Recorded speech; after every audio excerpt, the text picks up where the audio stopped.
क्या फाइंड करना सीख रहे थे? हम लोग सीख रहे थे हाइब्रिडाइजेशन फाइंड करें, राइट, जिसमें हमने आपको हाइब्रिडाइजेशन के लिए हमने एक मेथड पढ़ाया था जिसको कहा जाता है कौन मेथड? Steric number method. लेकिन ये मेथड आपको जो हम पढ़ाए थे, ये मेथड हमने डिस्कस कर लिया है, लेकिन हमने लिमिटेशन भी बताया था कि सभी जगह ये वैलिड नहीं है। जैसे मान लीजिए स्टेरिक नंबर जो मेथड है, जिसका फॉर्मूला क्या था बच्चा लोग? x is equal to 1/2s plus v minus q, यही फॉर्मूला था ना। और हमने ये भी आपको बताया कि ये सभी जगह वैलिड नहीं है। अच्छा, सवाल उठता है कि कहाँ कहाँ वैलिड नहीं है? तो पहला वैलिड कहाँ नहीं है? जहाँ पे सेंट्रल एटम की संख्या एक से क्या हो जाए? ज्यादा हो जाए। जिसमें सेंट्रल एटम एक से ज्यादा हो, जैसे मान लीजिए लिखा हुआ है C2H4, ये सेंट्रल एटम एक से ज्यादा हो गया, तो जिसमें सेंट्रल एटम की संख्या एक से ज्यादा हो जाए वहां पे ये वैलिड नहीं है। दूसरा, जहां पे ऑड इलेक्ट्रॉन हो जाए। ऑड इलेक्ट्रॉन का मतलब होता है इसमें ऑड इवन इलेक्ट्रॉन नहीं, जैसे NO, जैसे NO2, आप याद करिए हमने ऑक्टेट रूल में भी इसको पढ़ाया है। तो जहां पे ऑड इलेक्ट्रॉन हो जाए वहां भी ये वैलिड नहीं है।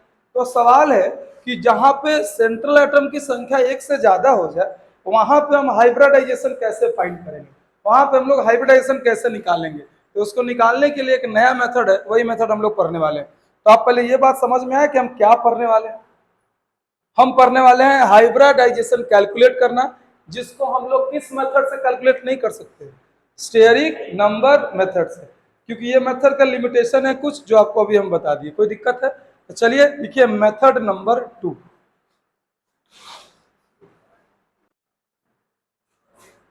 चलिए हम लोग मेथड नंबर 2 देखते हैं, ठीक है? देखते हैं मेथड नंबर 2 क्या करता है।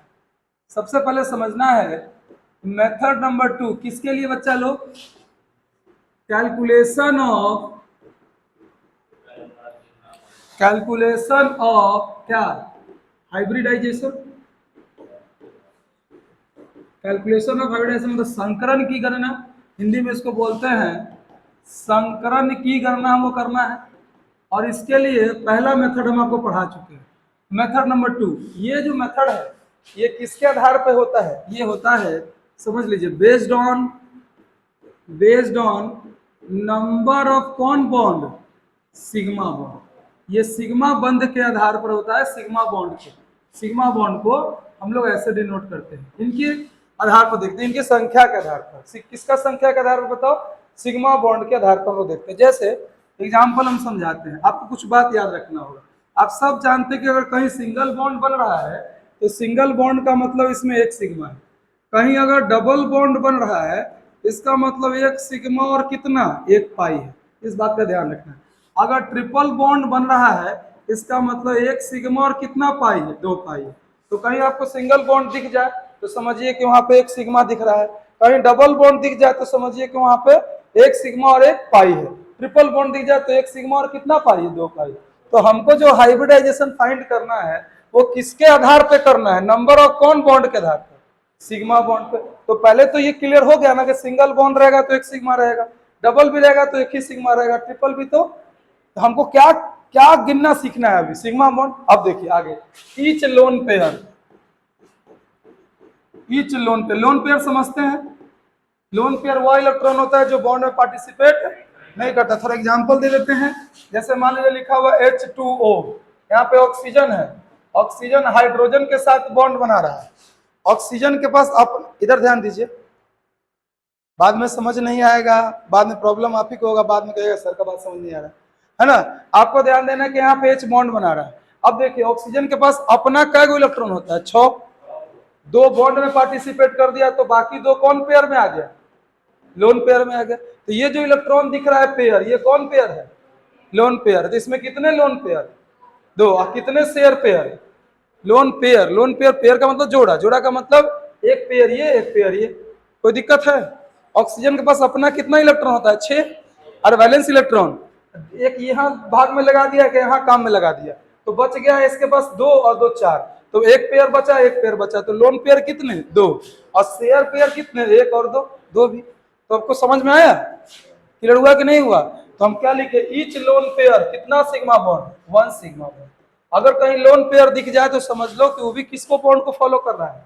Sigma bond. ये दूसरा कंडीशन। क्लियर? फिर से रिपीट कर लो, सिंगल बॉन्ड रहेगा तो 1 सिग्मा, डबल बॉन्ड रहेगा तो 1 सिग्मा 1 पाई, ट्रिपल बॉन्ड रहेगा तो 1 सिग्मा 2 पाई। दूसरा, जितना भी लोन पेयर होगा सभी को हम लोग किस बॉन्ड में काउंट करेंगे? सिग्मा बॉन्ड में। ये दूसरा मेथड पढ़ा रहे हैं। एक लोन पेयर रहेगा तो 1 सिग्मा, 2 लोन पेयर रहेगा तो 2 सिग्मा, 3 लोन पेयर रहेगा तो 3 सिग्मा। बेसिक चीज है, समझ में आ रहा है। आगे देखिए, each coordinate bond, each coordinate bond, ध्यान देना है, ईच कोऑर्डिनेट, कोऑर्डिनेट को बोलते हैं उप सह संयोजक बंधन। ईच कोऑर्डिनेट बॉन्ड 1 सिग्मा, याद रखिएगा। अगर कहीं कोऑर्डिनेट बॉन्ड बन गया, जैसे एरो वाला जो बॉन्ड होता है, आपको याद करिए कोऑर्डिनेट बॉन्ड पढ़ाए हैं, अगर कहीं कोऑर्डिनेट बॉन्ड बना तो उसके लिए भी कितना सिग्मा? 1 सिग्मा। 2-3 बात समझ आए आपको। सिग्मा बॉन्ड को काउंट कैसे करना है? सिंगल बॉन्ड रहेगा तो 1 सिग्मा, डबल रहेगा तो उसमें भी 1 ही सिग्मा, ट्रिपल रहेगा तो उसमें भी 1 ही सिग्मा, लोन पेयर रहेगा तो एक लोन पेयर में 1 सिग्मा, एक कोऑर्डिनेट बॉन्ड में 1 सिग्मा। कोई दिक्कत? तो पहले सिग्मा बॉन्ड। अब यहाँ ध्यान देना है, सुनना है बच्चा लोग। अगर मान लीजिए, ध्यान दीजिएगा, अगर मान लीजिए नंबर ऑफ सिग्मा बॉन्ड, अगर नंबर ऑफ सिग्मा बॉन्ड 2 आता है, अगर किसी में सिग्मा बॉन्ड की संख्या कितनी आती है? 2 आती है, तो जो उसका हाइब्रिडाइजेशन होगा, उसका जो हाइब्रिडाइजेशन जिसको हम लोग संकरण कहते हैं, वो होगा sp। मतलब सिग्मा बॉन्ड से हम पता कर सकते हैं कि हाइब्रिडाइजेशन कितना होगा। अगर किसी में सिग्मा बॉन्ड की संख्या 2 है तो किस हाइब्रिडाइजेशन को फॉलो करेगा? sp को। अगर किसी में सिग्मा बॉन्ड की संख्या कितनी है? 3 है, तो वो किसको फॉलो करेगा? sp2 को। अगर किसी में 4 है तो किसको फॉलो करेगा? sp3 को। किसी में सिग्मा बॉन्ड 5 है तो sp3d को फॉलो करेगा। किसी में 6 है तो sp3d2 को फॉलो करेगा। किसी में 7 है तो sp3 किसको फॉलो करेगा? d3।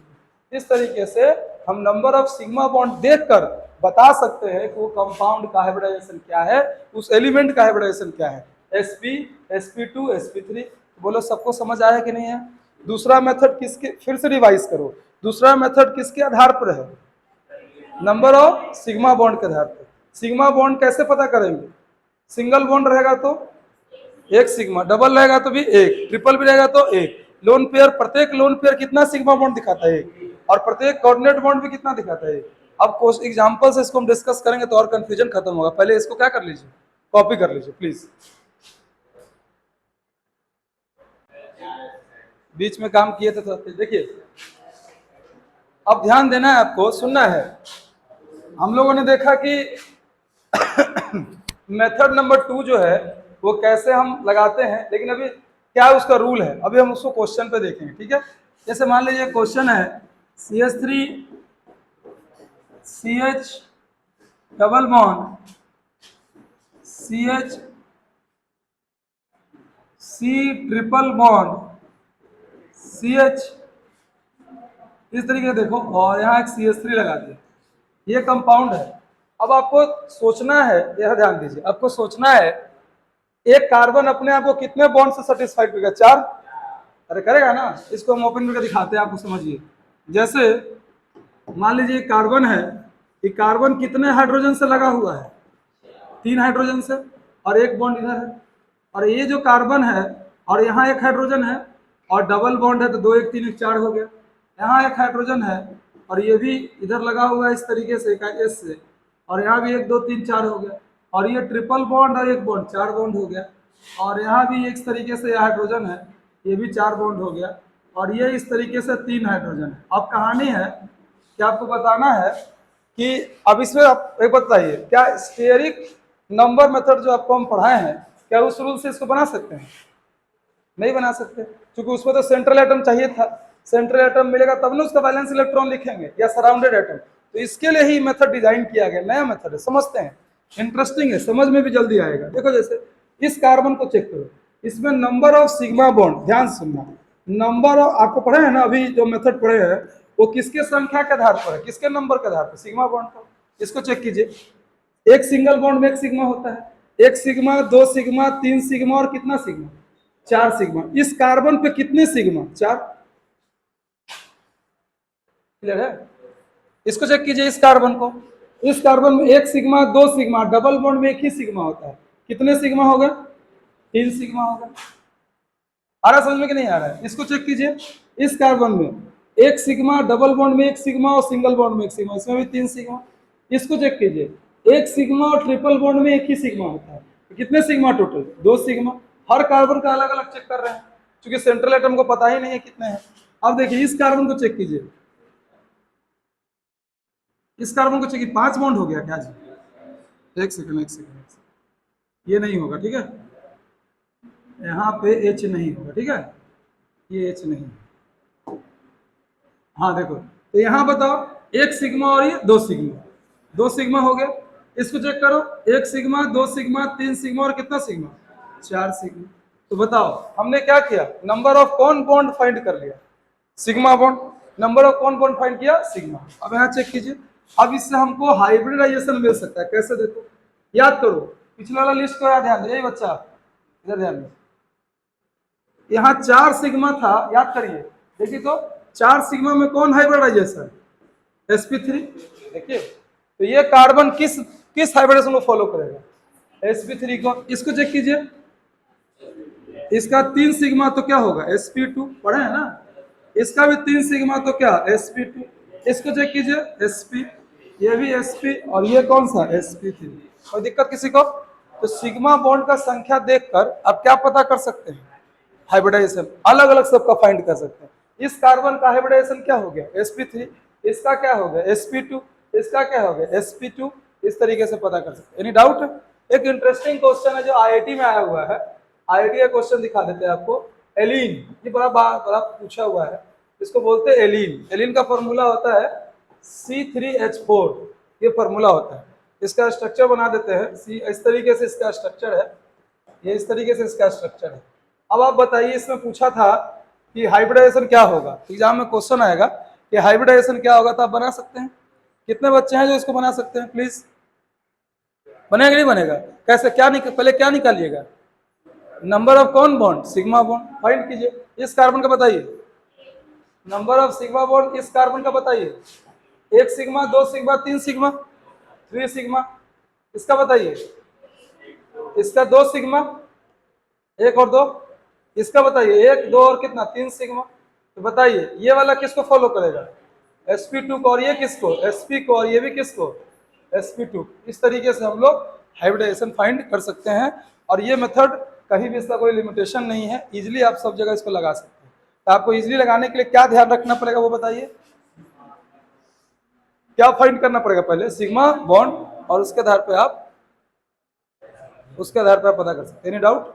ये दूसरा मेथड हम लोगों ने हाइब्रिडाइजेशन का क्या कर लिया? कंप्लीट कर लिया। और यहाँ पे आपका हाइब्रिडाइजेशन क्या हो गया? कंप्लीट हो गया। अब हम लोग बात करेंगे नेक्स्ट थ्योरी जो होगा वो है BACPR थ्योरी। तो पहले आप इसको नोट करिए, फिर BACPR थ्योरी स्टार्ट करते हैं। कोई दिक्कत?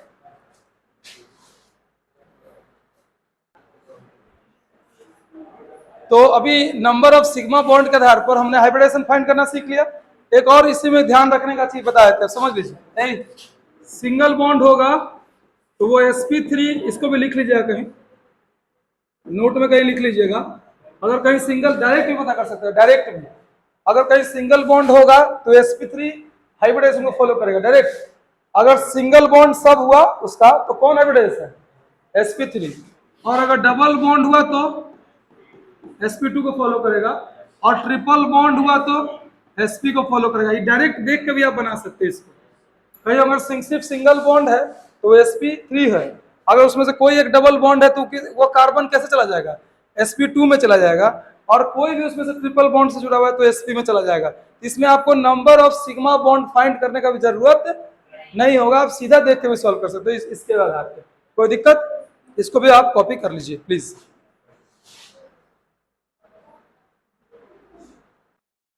देखो हम लोग हाइब्रिडाइजेशन पूरी तरीके से क्या कर लिए? कंप्लीट कर लिए। हमको नहीं लगता है कि इसमें आपको कहीं दिक्कत हुआ होगा। अगर आप ध्यान दिए होंगे तो आपको समझ आया होगा, हर बात सीखे होंगे, हाइब्रिडाइजेशन फाइंड करना भी सीखे होंगे। इसके बाद एक थ्योरी स्टार्ट करेंगे जिस थ्योरी का नाम है BACPR थ्योरी। थोड़ा इसके